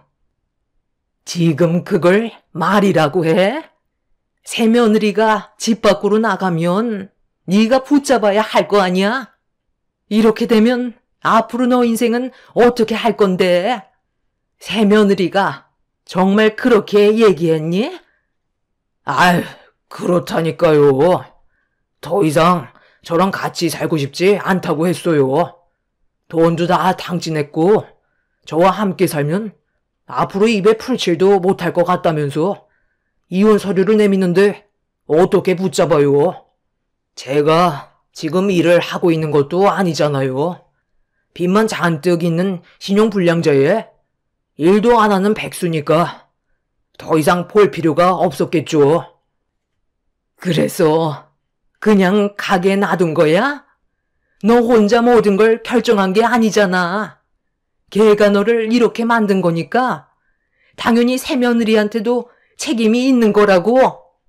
나는 절대로 너희들 이혼 받아줄 수 없으니까 당장 들어오라고 해라. 그리고 최대한 빨리 일자리 구해서 열심히 돈 벌어 빚 갚고 다시 일어나면 되는 거야. 지금 제 나이가 몇인데 저 같은 놈을 어디서 받아준다고요. 그냥 엄마 옆에서 평생 같이 지내면 되는 거죠. 엄마는 저만 있으면 행복하다고 하셨잖아요. 지금 사태 파악이 전혀 안 되시는 거예요? 그 많은 돈을 잃어놓고도 웃음이 나와요? 술 먹으면 모든 게 해결이 되나요? 왜 이렇게 사세요? 한 번뿐인 인생이 아깝지도 않으세요? 열심히 땀 흘려 돈 벌어 가족들과 행복한 시간 가지면서 살아가는 게 힘든 것도 아닌데 그게 싫어서 이렇게까지 여러 사람 고생시키는 거예요? 당신 흥분하지 마. 아이한테 안 좋아. 차에 가 있어. 금방 나갈게. 어차피 우리가 해줄 수 있는 건 아무것도 없어. 돈이 많은 집안도 아니면서 허황된 꿈만 쫓아가니까 이런 일이 생기는 거지. 내가 그랬지. 그 여자는 아닌 것 같다고. 형이 가지고 놀기 딱 좋으니까 이용해 먹은 거잖아. 어느 누가 형 같은 사람을 좋아하겠어? 대충 가지고 놀고 단물까지 다 빨아먹은 다음 더 이상 나을 것도 없어 보이니까 이혼 통보한 거잖아. 한두 살 먹은 나이도 아닌데 어떻게 이렇게까지 한심할 수가 있는 거야? 형이 저지른 일이니까 앞으로 정신 똑바로 차리고 살아. 내가 형을 가족으로 받아들이게 되는 날은 3억 탕진한 거 다시 엄마한테 드리고 빚까지 전부 청산했을 때 형으로 인정할 거야. 그 전에는 조금도 도와주지 않을 거니까 자신 없으면 지금이라도 그냥 세상 떠나면 돼. 이렇게 살 바엔 그냥 세상 떠나는 게 좋지 않겠어? 엄마도 제발 정신 차리세요. 장남이라고 해서 지금까지 뭘 했는데요? 엄마 등에 붙어서 빨대만 꽂았지. 제대로 장남 역할을 해준 적은 단 한 번도 없었잖아요. 아버지가 살아계셨다면 형은 뼈도 못 추렸을 거라고요. 어떤 상태인지 전부 확인했고 모든 일들이 해결될 때까지는 절대로 저희한테 연락하지 마세요. 정상적으로 살아가는 저희한테까지 피해를 주지 말라는 거예요. 제 말 알아들으셨어요? 앞으로 정신 똑바로 차리고 사세요. 시모는 술에 취해 허우적대는 아주버님을 부여잡고 오열을 하셨어요. 남편은 더 이상 보고 싶지 않았는지 저를 데리고 밖으로 나왔습니다. 아주버님 때문에 집안이 무너져 내리고 있었는데 한 여자가 들어오면서 무너지고 있는 집안을 회복이 불가능할 정도로 순식간에 쑥대밭으로 만들어버린 뒤 떠나버렸죠. 그 여자를 상대로 법적으로 소송을 걸면 어느 정도의 위자료를 청구할 수는 있겠지만 남편은 조금도 도와주지 않으려 했어요. 시모와 아주버님이 아직까지 정신을 못 차렸다고 생각하는 것 같습니다. 본인들의 행동에 대해 땅을 치며 후회할 때까지 조금도 도와주지 않을 것 같아요. 저는 남편이 하는 대로 묵묵히 지켜보기만 할 생각입니다. 시모는 아직까지 저희에게 도움을 요청하고 있어요. 시모가 일하실 능력이 되지도 않는데 아주버님은 일당직 일도 알아볼 생각조차 안 하고 있는 상황이죠. 그냥 놔두는 게 속 편할 것 같아요. 도와줘봤자 고마워하기보다 당연하게 생각할 것 같아 저희는 손을 털어 버렸습니다. 앞으로 시모와 아주버님이 정신 바짝 차리고 제대로 살아갔으면 좋겠어요. 모든 걸 정상으로 만들기에는 시간이 많이 필요하겠지만 본인들이 저지른 일이니 알아서 수습하겠죠. 여러분들께서도 저희가 일절 도와주지 않고 가만히 지켜보고 있는 게 맞다고 생각하시나요? 아니면 가족이니까 지금은 힘든 상황이니까 금전적으로 조금의 도움을 주는 게 맞는다고 생각하시나요? 제 사연을 들어주신 분들의 의견 또한 들어보고 싶어요. 끊어내려 해도 끈질기게 붙어 있으려 하는 시댁 집안 식구들 때문에 상당히 골치 아픈 상태입니다. 인연을 끊어낸다는 게 정말 쉽지가 않네요. 제 사연 들어주신 분들 즐거운 주말 보내시길 바랍니다. 감사합니다. 안녕하세요. 저는 40대 초반 여자입니다. 지난주에 신우 결혼식을 다녀왔었어요. 그리고 그날 결혼식이 들썩일 정도로 충격적인 일들이 펼쳐졌었죠. 문제의 시작은 신우 결혼식이 얼마 남지 않았을 때 시댁에 모인 적이 한 번 있었어요. 신우도 결혼을 하게 되면 모일 수 있는 시간이 많지 않은 것 같다면서 각자 생활이 바쁜데도 시모가 식구들을 강제로 시댁에 불러 모았었죠. 주말에 모임을 가졌다면 어느 정도 이해는 하겠는데 힘들게 일하고 정신없이 퇴근해야 되는 시간에 시댁으로 불렀습니다. 다들 불만은 있었지만 중요한 일이라고 하시길래 모두가 한자리로 모이게 되었고 무슨 일 때문에 불렀는지 시모가 입을 열었을 때 알 수 있었어요.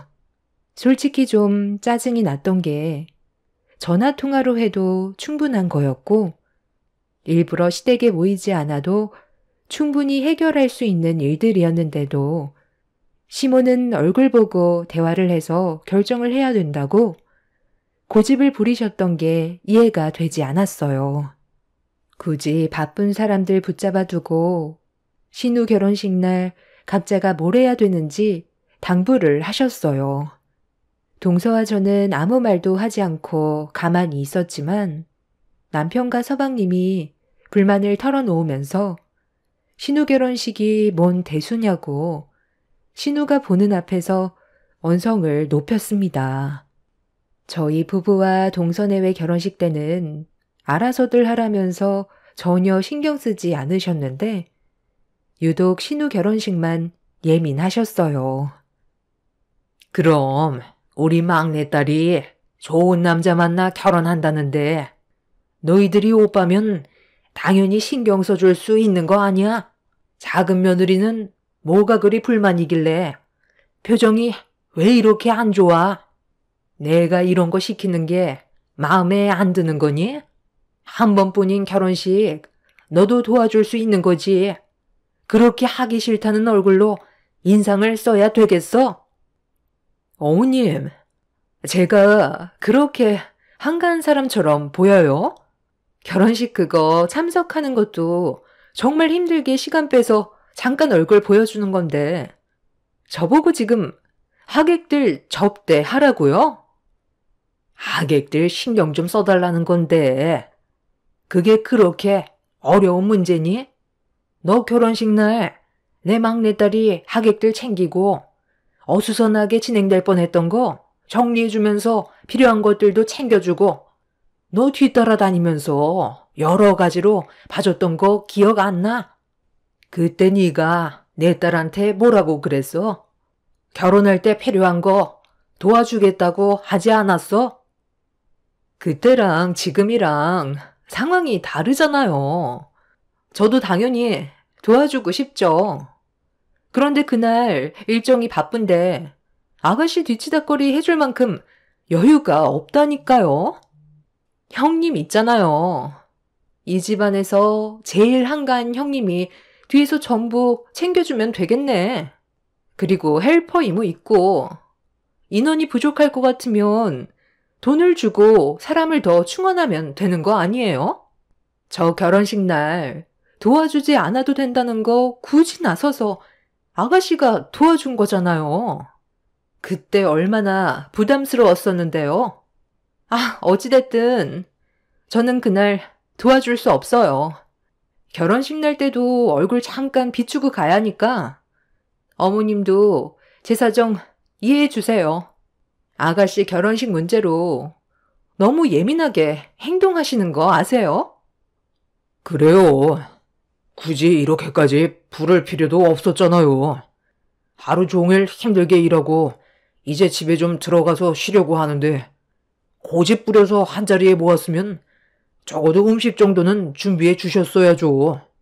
저녁도 안 먹었는데 속 쓰리게 과일을 내주시면 어떡해요? 이 사람 요즘 스트레스도 많이 받아서 잘 챙겨 먹어야 한다고요. 아, 그러면 되겠네. 형님 어머니께서 식모일 하지 않아요? 이 집 저 집 다니면서 파출부일 같은 거 하신다면서요? 그럼 뒤처리 해주는 일 같은 거 전문적으로 하실 텐데 이번에 좀 도와달라고 말 좀 해보세요. 가족인데 그 정도도 못 해줘요? 저희 집안이야 아시다시피 사자 집안이라 그런 하찮은 일은 할 수 있는 사람이 없잖아요. 형님 어머니께서 도와주시면 딱이겠구만. 그런 일도 해본 사람이나 하는 거지. 괜히 도와주겠다고 설쳤다가 오히려 결혼식에 방해만 된다니까요. 재수씨, 말이 좀 심한 것 같은데? 우리 장모님이 하시는 일이 뭐 어때서 그런 식으로 내리깔면서 얘기하는 거지? 그러는 재수씨는 뭐가 그리 잘났다고 우리 어머니가 시키는 일을 대놓고 거절하면서 불만을 늘어놓는 건데 똑같이 우리 집안 며느리로 들어왔으면 당연히 해줄 수 있는 거지. 재수씨는 사자 직업도 아니고 그냥 놀고 먹는 백수면서 뭐가 그리 바쁘다는 건지 모르겠네. 나이가 몇인데 언제까지 내 동생이랑 친정 덕 보면서 살 거야? 친정이 사자 집안이라 돈 좀 번다고 재수씨가 뭐 좀 되는 줄 아나 본데 본인이 잘난 게 아니라 재수씨 집안이 잘난 거야. 처음 인사 왔을 때부터 개념 없어 보이더니 이젠 아주 막말을 일삼네. 뭐라고요? 아주버님, 지금 말 다 했어요? 그러는 아주버님은 얼마나 잘났는데요. 그 나이 먹는 동안 공사판에서 일하면서 뭐가 그리 당당한 건데요? 그만들 해라. 내가 너희들 싸우는 걸 보고 싶어서 한자리에 부른 줄 아니? 결혼식 하루 온종일 하는 것도 아니고 몇 시간 잠깐 하는 거 그 시간 동안 너희들이 우리 막내딸 결혼식 각별히 신경 좀 써주거라. 내가 불안해서 그래. 너무 급하게 식을 올리는 것 같아서 최대한 문제 생기지 않게 준비하고 싶어서 그러는 거니 너희들이 좋은 마음으로 도와줬으면 좋겠구나. 2번 하는 것도 아니고 인생에 딱 1번 하는 결혼식 좋은 기억으로 남을 수 있게 부탁 좀 하마. 시모가 신우 결혼식을 불안해하고 있었던 건 만난 지 3년도 아닌 3개월 만에 결혼을 하겠다고 하도 졸라서 어쩔 수 없이 허락을 해줬었지만 서로가 알아간 시간이 짧기 때문에 시모는 걱정이 많아 보였습니다. 시모가 결혼을 허락하게 된 결정적인 이유는 신우 예비신랑 부모가 철강 사업을 하는데 그 밑에서 일을 배우고 있고 집안 자체가 재력이 상당하다는 말을 들었었어요. 둘이 소개로 만났다곤 하는데 워낙 집안 차이가 심해서 결혼을 허락받았다는 말을 들었을 때 시모 입장에선 많이 불안해하는 것 같았습니다.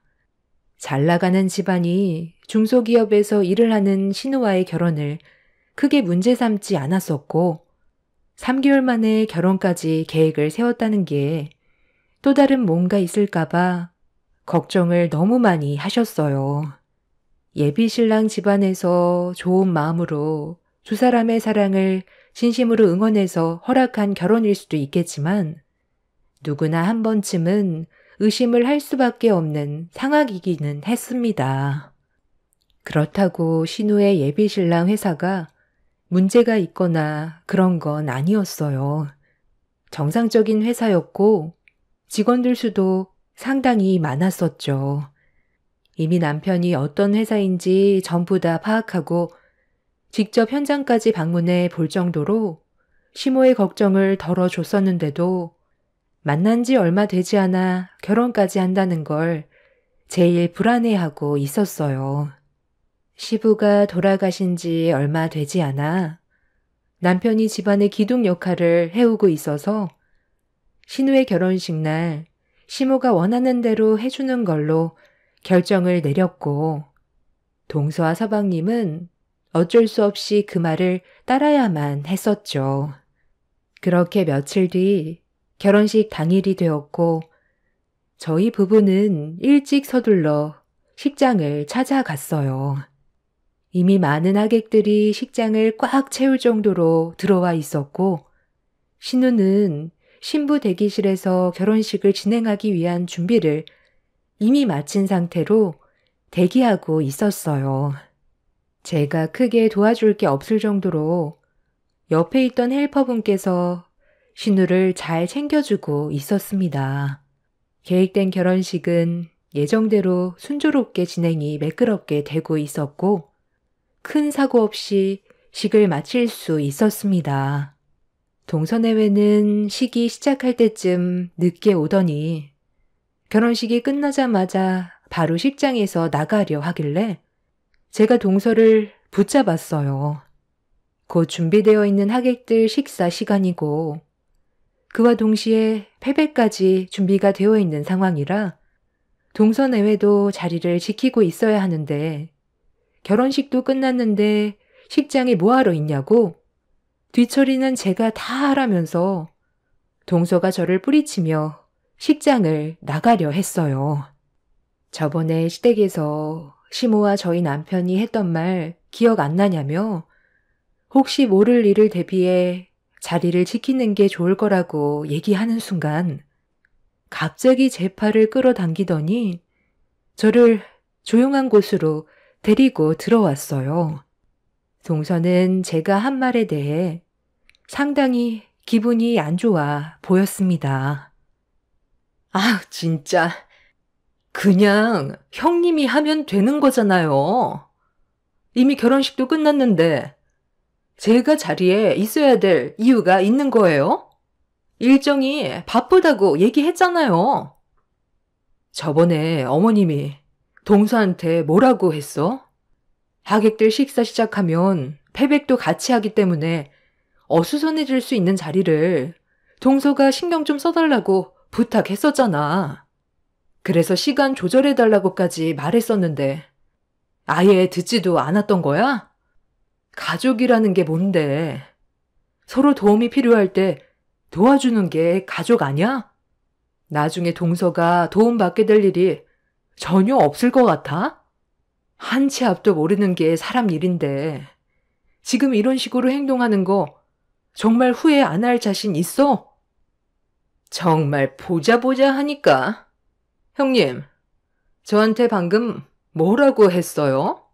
제가 지금 도와주지 않으면 나중에 분명 피해를 보는 일이 생길 거다. 뭐 그런 거예요?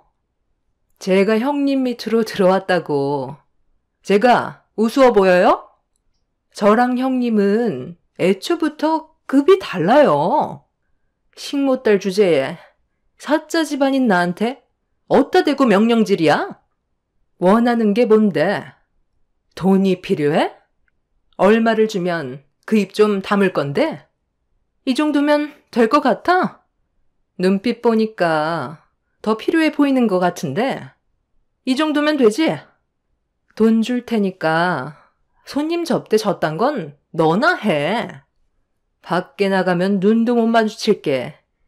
그래 이 집안에 큰 며느리로 들어왔다고 나를 우습게 봐? 우리 첫째 오빠가 의사고 둘째 오빠가 변호사야. 꼴랑 결혼식 하나 하는 거 가지고 엄청 호들갑 떠는 이 집안도 문제지만 융통성 없는 어머님 때문에 이게 뭔 고생이야? 내세울 것도 없는 집안에 며느리로 들어와 줬으면 감사하게 생각을 해야지. 노인네가 노망이 들었나? 내가 누군지를 알면서 일을 이딴 식으로 처리를 해?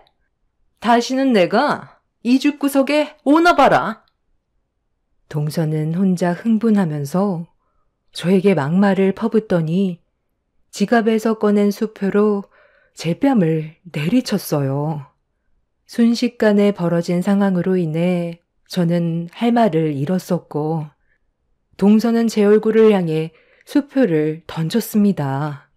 너무 큰 충격을 받은 저는 당황스러워 개념 없는 그런 동서를 도저히 용서할 수가 없어 똑같이 머리채를 잡아채려는데 갑자기 옆에 있던 병풍이 동서와 제 앞으로 넘어졌어요.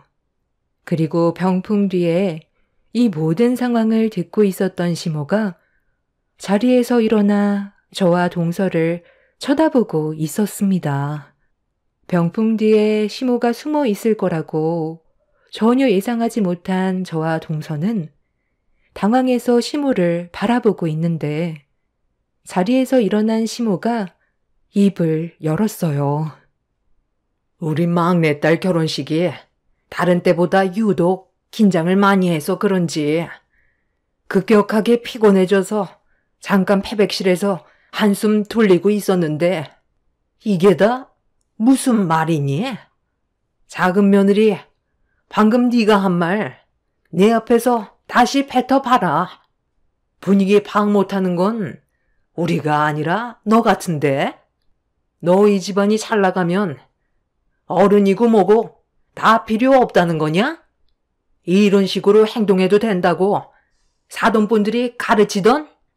너희 오빠들이 사자 직업을 가지고 있는 거지. 너는 어디 명함 한 장 내밀지도 못하는 그냥 날백수면서 지금 누구한테 뭐라고 그러는 거야?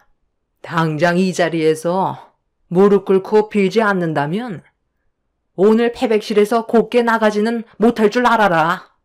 방금 네가 큰며느리한테 뺨을 올려치는 소리를 들었는데 손이 발이 되도록 빌지 않으면 내가 널 가만두지 않으마.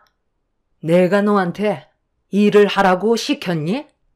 그냥 혹시 모를 일을 대비해 자리만 지켜주고 도움을 요청할 때 가족이니까 네가 좀 도와달라는 건데 그게 그렇게 싫어서 상황을 이렇게까지 만들어?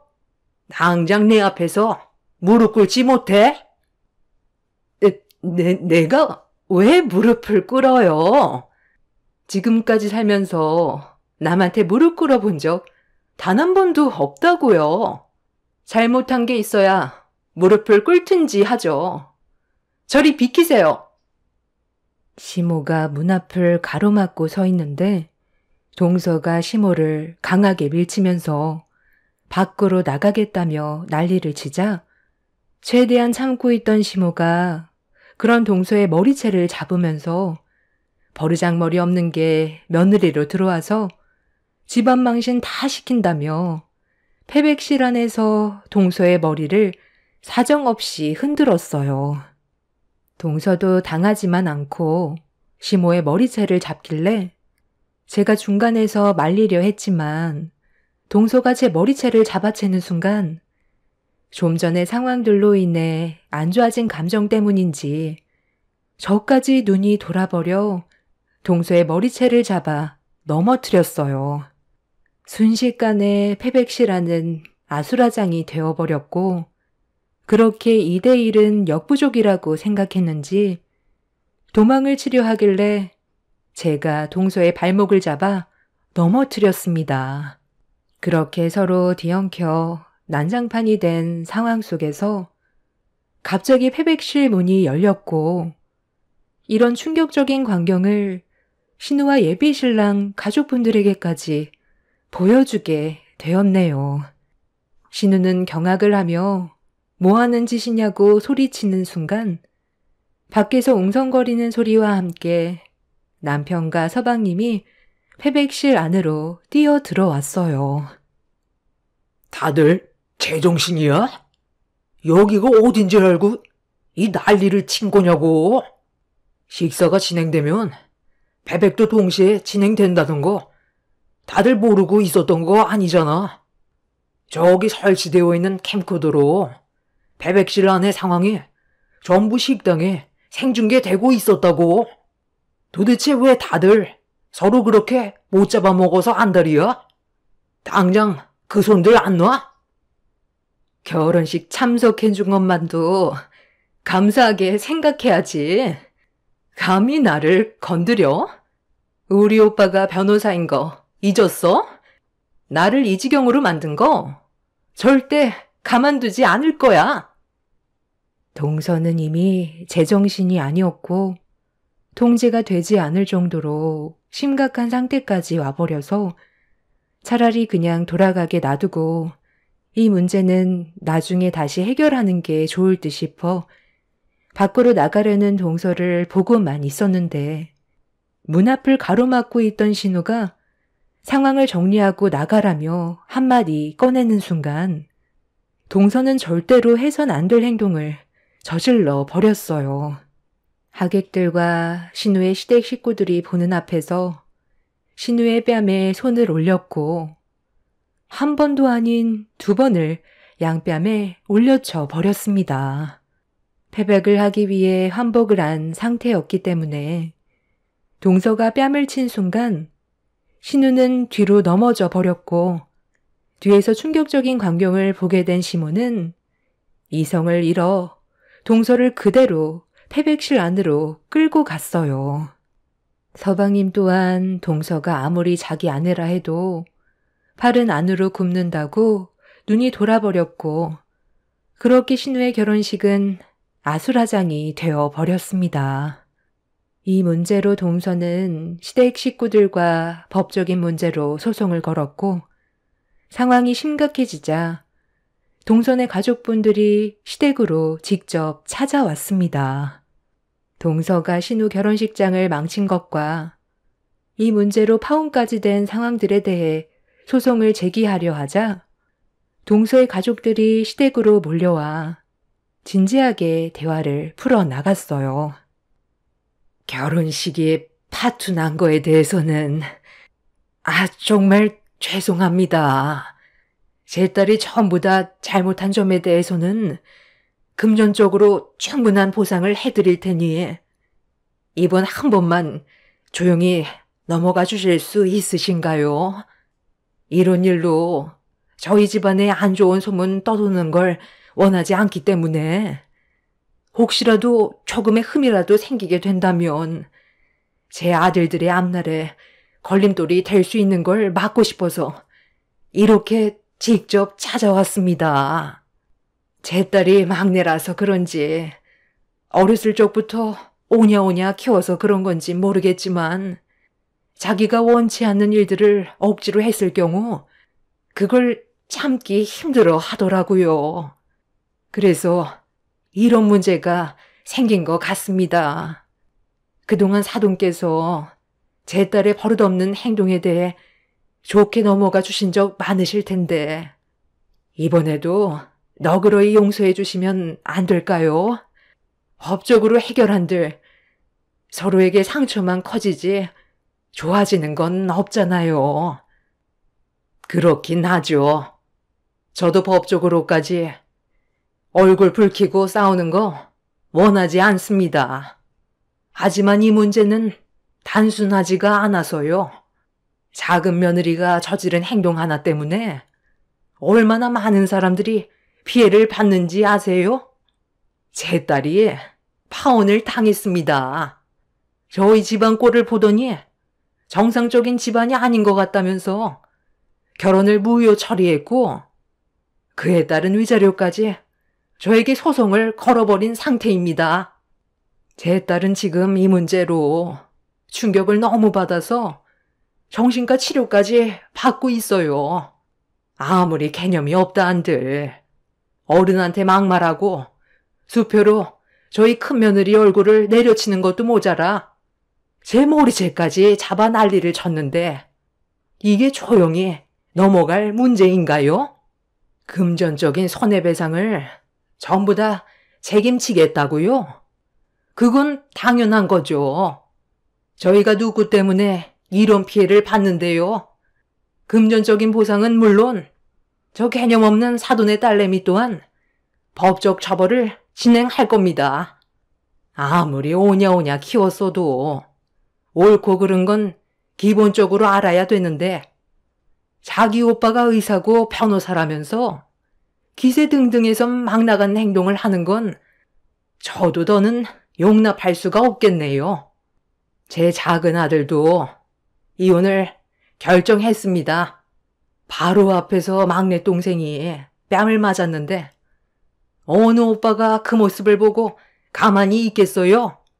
선처는 절대 없을 것 같으니 이제 그만 돌아가 주시죠. 사돈의 가족분들의 앞날에 문제가 생기더라도 그건 저희 잘못이 아닌 사돈 따님이 상식에서 벗어난 행동을 저질렀기 때문에 벌어진 일입니다.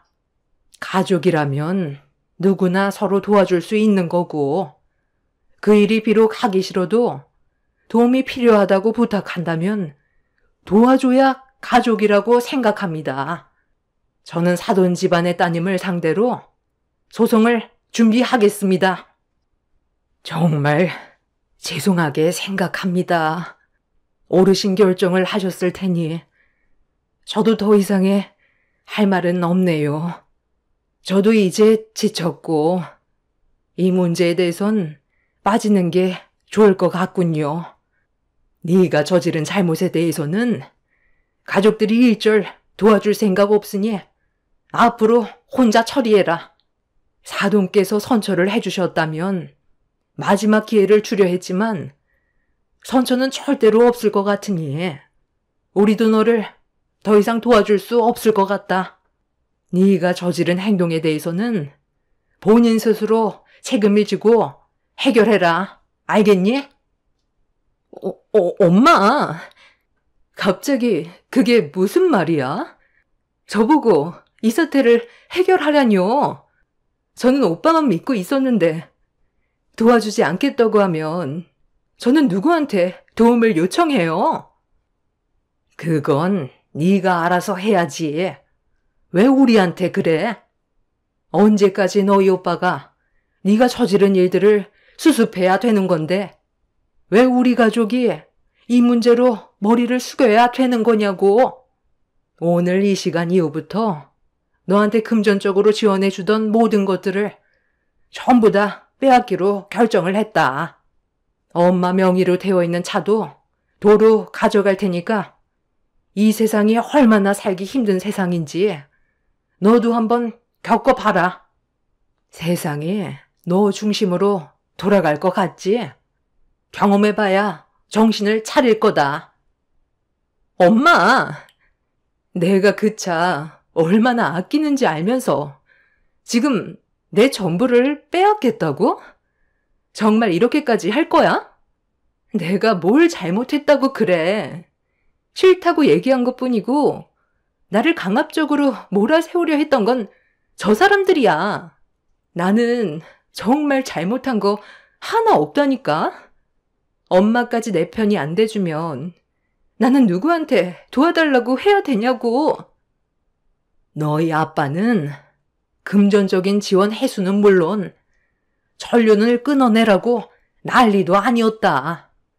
가만두지 않겠다는 거 겨우 말리고 여기로 온 거라고. 너는 아직까지 뭐가 잘못된 건지 알지 못하는 거야? 금전적인 지원이 끊어지는 것보다 중요한 문제가 뭔지 몰라? 네가 진심으로 저분들께 용서를 구하는 일이 먼저라고. 동서는 전혀 예상하지 못한 전개로 흘러가기 시작하자 그제서야 고개를 숙이며 죄송하다고 했지만 전혀 진심이 느껴지지 않았어요. 시모는 용서를 구하는 동서를 받아주지 않았고 서방님은 동서의 어머니한테 이혼을 진행하겠다는 확고한 의사를 밝혔습니다. 동서 내외는 아이가 없어서 이혼을 하게 되면 한 달의 숙려 기간을 끝으로 법적인 남남이 되는 상황이었죠. 동서가 아이를 너무 싫어했어요. 인생을 즐기면서 살고 있는 자신의 삶을 아이로 인해 빼앗기고 싶지 않다면서 아이 가지는 걸 원하지 않았었습니다. 처음에는 서방님과 결혼할 당시 아이도 생각 중에 있다고 얘기해 놓고 결혼식이 끝나고 태도가 돌변해서는 계속해서 아이 가지는 걸 미루고 있다가 본색을 드러냈었죠. 아이를 가지지 않겠다는 것도 시모는 동서의 의사를 존중해 주었었고 가족의 구성원으로 도움이 필요하면 그래도 불평불만보다 최대한 좋은 쪽으로 도와줬었는데 동서는 그 모든 것들을 당연하다고 생각해 오고 있었어요. 결국 자기 가족들에게까지 내쳐지게 되자 오갈 데가 없어진 동서는 그제서야 분위기를 파악했는지 진심으로 눈물을 흘리면서 용서를 구했지만 이미 저희는 확고하게 마음을 잡았던 터라 선처는 없었습니다. 시간이 지나면 또다시 예전의 모습으로 다시 돌아갈 수 있다는 걸 모두가 알고 있었어요.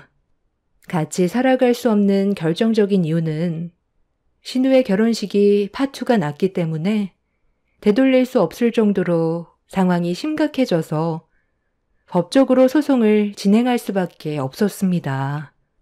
저 또한 살면서 남에게 수표로 뺨을 허용했던 적은 단 한 번도 없었어요.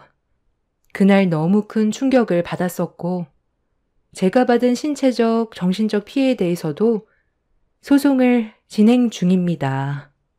현재 동서는 매일같이 시댁과 저희 집에 찾아와 용서를 구하고 있고 서방님과 이혼을 하지 않으려고 악착같이 버티고 있어요. 이 상황을 해결해야지만 동선의 가족분들이 받아주기로 했었거든요. 하지만 이미 돌이킬 수 없는 결과로 이어졌기 때문에 아마 동선의 가족들의 품으로도 돌아가기는 힘들 겁니다. 그쪽 집안도 그동안 상당히 많이 힘들었었는지 두 손 두 발 들어버렸고 혼자가 된 동서는 현재 자신의 위치를 뒤늦게 깨달았네요. 가족이란 서로 힘들 때 도와줄 수 있는 게 가족이잖아요. 신우 결혼식 날 힘든 일 부탁한 것도 아니고 원활한 결혼식 진행을 위해서 아주 잠깐 부탁한 거였고 크게 신경 쓸 일도 없었습니다. 나중에 동서의 솔직한 마음을 듣게 됐는데 타인보다 자신의 위치가 밑에 있다는 걸 보여주기 싫었다고 하더라고요. 한마디로 세상 모든 사람들이 자기보다 아래에 있다고 생각을 했던 거였죠. 그러니 제 얼굴에 손을 올렸고 시모의 머리채를 잡았을 때도 더 큰 소리치며 화를 냈던 거였습니다. 이 일이 불과 일주일 전에 있었던 일이네요. 앞으로 법적 소송을 제기하기 위해 준비 중에 있지만 이런 사람 선처해줘봤자 저희가 이득 볼 수 있는 게 하나도 없다는 거 알기 때문에 절대 조용히 넘어가지 않을 생각입니다. 인생이 자기 중심대로 흘러가지 않는다는 걸 이번 일을 통해 뼈저리게 느끼게 해주려고요. 제 사연 들어주신 여러분들께서는 언제나 가족들과 서로 배려하고 어려울 때 도와가며 좋은 관계 유지하시길 바랍니다. 감사합니다.